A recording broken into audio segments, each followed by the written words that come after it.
교육에 정성을 다합니다. 마음담아 대표 이광렬입니다. 오늘 여러분과 함께 할 주제는 효율적인 시간 관리입니다.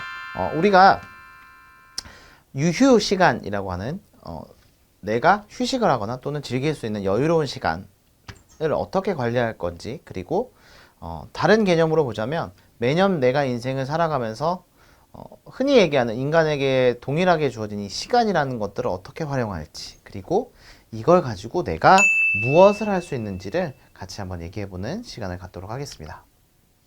첫 번째는 여러분들에게 해봤으면 좋겠던 거고요. 그리고 함으로 인해서 여러분들에게 큰 메리트를 가져갈 수 있는 방법 중에 하나가 인생에 대한 로드맵을 짜는 겁니다. 그리고 인생에 대한 로드맵을 짤 때에는 우리가 크게 나이대를 비교하는데, 여기 보시면 3년씩 다 나눠져 있습니다. 그래서 20살, 21살, 22살, 3년 동안 내가 어떤 삶을 살 건지, 그리고 이 삶이라는 걸 적을 때에는 너무 막연한 것들 있죠. 내가 그때 뭐 해야지 이런 것보다는 상세하게 좀 적었으면 좋겠어요. 예를 들자면 내가 월급을 얼마를 받고, 그리고 내가 어떤 삶을 살고, 어디에서 살 거고, 무슨 일을 할 거고, 구체적으로 한번 생각을 해보라는 거죠. 또는 내가 어느 대학교 무슨 과에서 어느 정도의 성적을 가지고 어떤 걸 준비하면서 내가 살 거냐, 이런 조금은 더 구체적으로 내가 실제 나의 삶에 대해서 한번 생각을 해보자는 겁니다. 그리고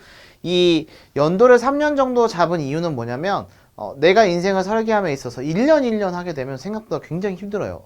내가 그 연도에 내가 뭘 할지를 아직은 사실 구성하기가 쉽지가 않죠. 그래서 3년 정도씩을 가지고 우리가 고등학교를 실제로 들어와서 특성화고를 졸업했을 때와 인문계고를 졸업했을 때가 또 다를 거고요. 대학을 갔을 때에도 4년제 대학교를 가냐 전문대학교를 가냐에 따라 또 다른 삶이 있을 수 있겠죠. 그리고 그 이후에도 내가 대학원을 가냐 취업을 하냐 또 다른 삶이 있을 수 있습니다. 그리고 각 목표가 정말 다를 수 있겠죠. 예를 들자면 내가 의사를 하고 싶어요 한다면 나는 20살부터 28살까지 계속 대학을 다녀야 되겠죠. 인턴도 해야 될 거고 전공의도 있어야 되고, 사실 이때까지는 학업이라는 걸로 꽉 채워져야 될 겁니다. 다른 걸로 한다면 저는 예를 들어 건축을 하고 싶어요. 건축학과 같은 경우에는 6년제거든요. 그러면 나는 6년 동안은 대학을 다녀야 되겠죠.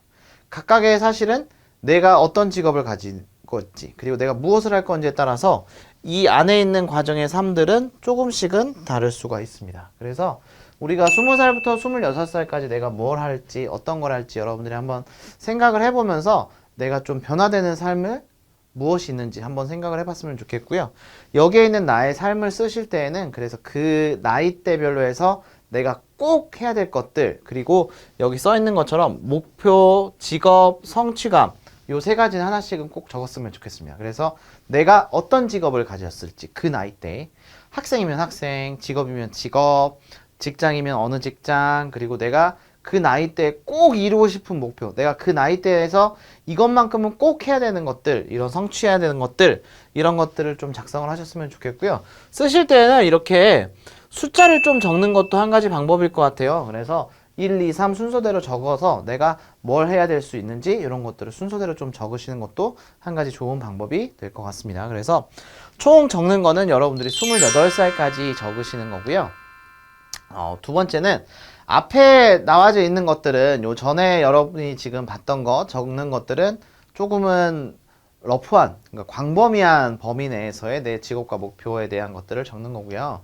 이거는 흔히 얘기하는 내 일상이에요. 내일 당장 뭐 할지.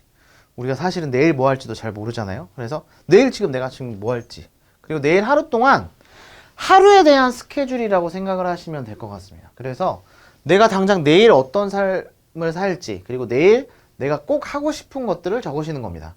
내일 여러분들이 하고자 하는 것들, 예를 들면 난 내일 누구랑 만날 거야.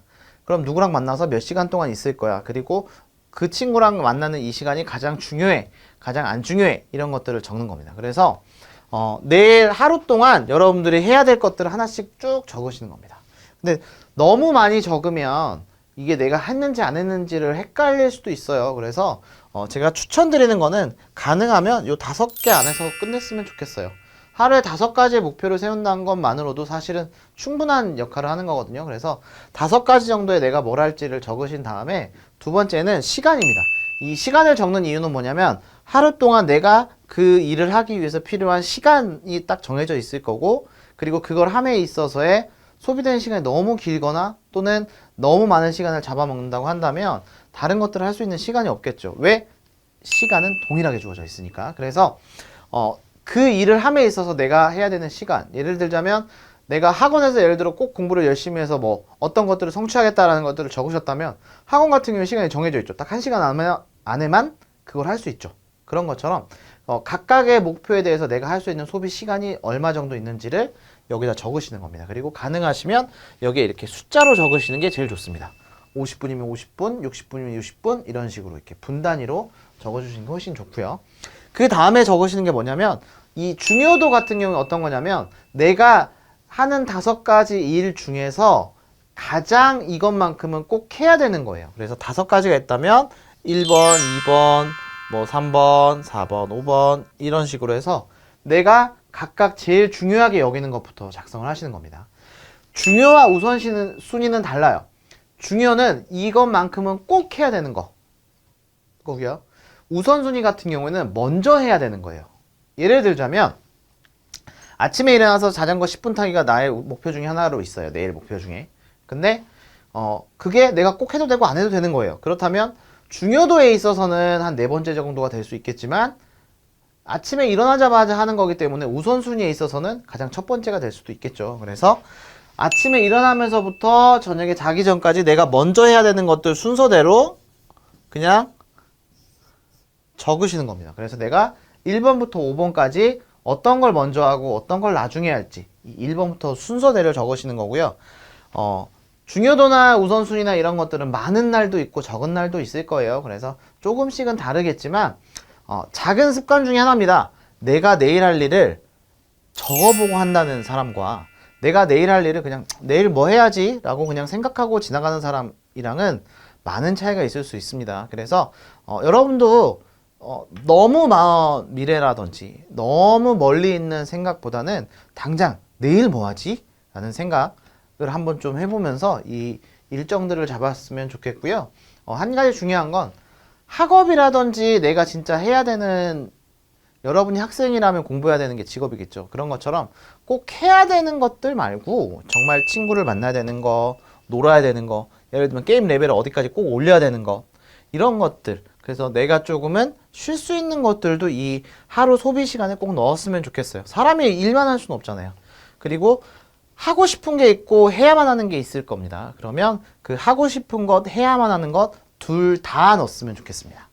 그렇게 해서 중요도가 아무래도 그러면 해야만 하는 것들이 중요도가 높을 거고 하고 싶은 것들이 주로 우선순위에 높게 들어갈 수 있겠죠. 그래서 그런 것들을 가지고 여러분들이 각각의 어떻게 내 하루 라이프 스케줄을 짤 수 있는지 이런 것들에 대해서 같이 한번 생각을 해보는 시간을 가지고 직접 작성을 하시기를 부탁드리겠습니다. 앞에 있는 나무가 있습니다. 우리가 분재라고 하죠. 그리고 분재는 실물 같은 모양으로 해서 똑같이 만들어 놓은 건데 대신 이거를 아주 작은 크기로 만들어 놓은 겁니다. 그리고 혹시 제네럴 셔먼 트리라고 해서 굉장히 큰 나무죠. 이렇게만 봤을 땐 잘 모르시겠지만 뿌리가 한 이 정도 됩니다. 정말 크죠. 네, 그리고 높이가 건물 27층 높이와 똑같습니다. 중요한 건 두 개의 씨앗의 크기는 어떨까요? 두 개의 씨앗의 크기는 4.3mm로 똑같습니다. 그래서 여러분이 한번 생각을 해봤으면 좋겠습니다. 제가 간혹 가다가 강의를 하다가 우리 있는 친구들한테 물어봅니다. 어디 사세요? 물어본다면 저 종로 살아요 라고 하는 친구가 있고요. 저 대한민국에 살아요 라고 하는 친구가 있고요. 저 지구에 살아요 라고 하는 친구가 있습니다. 과연 여러분은 어디에 사는지 한번 생각을 해봤으면 좋겠습니다. 내가 종로에 사는 순간 나는 종로에서 모든 것들을 해야 되고요. 내가 대한민국에 사는 순간 나는 대한민국에서 할 수 있는 것들이 있을 거고요. 내가 세계에 사는 순간 내가 세계에서 할 수 있는 일이 생길 겁니다. 내가 만날 수 있는 친구도 한국인이냐 세계인이냐 달라질 거고요. 조금은 멀리, 조금은 더 크게 생각을 했으면 좋겠습니다. 내가 나를 한정 지으면 그 이상을 벗어날 수가 없습니다. 그래서 여러분이 많은 생각 그리고 많은 일들을 만들어 가실 때 그리고 내 미래를 설계를 하실 때에는 무엇보다 가장 중요한 건 내 스스로를 한정 짓고 내가 할 수 있는 것들을 가둬둔 상태에서 하지 않았으면 좋겠어요. 여러분은 충분히 더 많은 것들을, 그리고 여러분들은 충분히 더 다양한 것들을 변화시킬 수 있는 능력을 가지고 있다는 것들을 마음속 깊숙이 꼭 간직하면서 했으면 좋겠습니다. 마지막으로 우리 크게 한번 외치고 또 마무리 짓도록 하겠습니다. 나는 왜 하는 일마다 잘 되지?